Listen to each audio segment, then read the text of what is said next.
మౌనపు మంత్ర చంద్రుడు. ప్రాచీన కాలం. పర్వతాలు మరియు అడవులతో చుట్టుముట్టిన ఒక పెద్ద భూభాగం ఉండేది.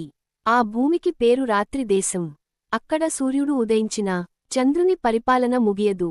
రాత్రి దేశంలో పుట్టిన ప్రతి ఒక్కరికీ ఒక ప్రత్యేక నీడ ఉంటుంది. ఆ నీడ మాట్లాడదు, కానీ గమనిస్తుంది. ఆ దేశంలో పుట్టిన ఒక అమ్మాయి వెన్నెల. ఆమె పుట్టిన రోజు ఆకాశం అంతా చంద్రులతో నిండిపోయింది. ఒక చంద్రుడు కాదు, చాలా చంద్రులు. ఆ రాత్రి ఒక వృద్ధ మాంత్రికుడు చెప్పాడు, ఈ బిడ్డ మౌనాన్ని వినగలదు. వెన్నెల ఇతర పిల్లలలా ఉండేది కాదు. ఇతరులు మాట్లాడినప్పుడు ఆమె వింటుంది, ఇతరులు నవ్వినప్పుడు ఆమె గోడపై ఉన్న నీడను చూస్తుంది. ఒకరోజు ఆమె తన తల్లిని అడిగింది, అమ్మా, రాత్రికి ఎందుకు శబ్దం ఉండదు? ఆమె తల్లి వణికింది. రాత్రికి శబ్దం ఉంటే అది ప్రపంచాన్ని మింగేస్తుంది. ఆ రోజు నుంచి వెన్నెల రాత్రులను ప్రేమించింది. రాత్రి దేశం మధ్యలో ఒక పెద్ద సరస్సు ఉంది. దాని పేరు స్మృతి సరస్సు. ఆ సరస్సులో నీటిని చూస్తే ముఖం కనిపించదు, జ్ఞాపకాలు కనిపిస్తాయి. ఆ సరస్సుకు ఎవరూ ఒంటరిగా వెళ్లరు. కాని ఒక రాత్రి వెన్నెల వెళ్ళింది. చంద్రుడు ఆమెను పిలిచాడు. సరస్సు ఒడ్డున చంద్రుని కాంతి పడింది. ఆ కాంతి ఒక మహిళ రూపం తీసుకుంది. ఆ రూపం చెప్పింది, వెన్నెల, నువ్వు మౌనాన్ని వినగలవు. దాని ధర తెలుసా? వెన్నెల అడిగింది. ధర ఏమిటి?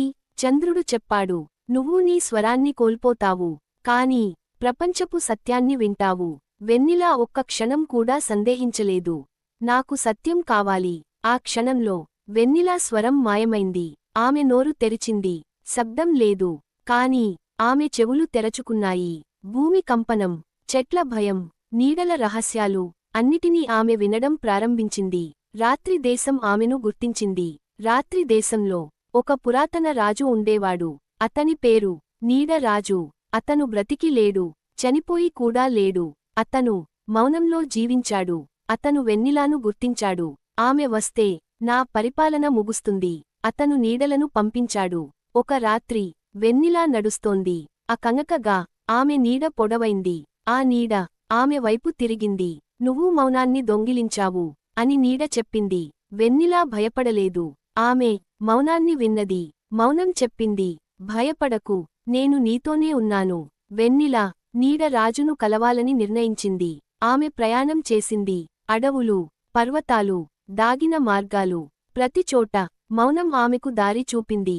పక్షులు మాట్లాడకుండా ఎగిరాయి. గాలి చెప్పకుండా కదిలింది. ప్రపంచం ఆమెకు మార్గం ఇచ్చింది. అరమనం చీకటితో నిర్మించబడింది. అక్కడ తలుపులు లేవు, నీడలు మాత్రమే ఉన్నాయి. నీడ రాజు కూర్చున్నాడు. నువ్వు నా శక్తిని దొంగిలించావు, అతను చెప్పాడు. వెన్నెల నవ్వింది.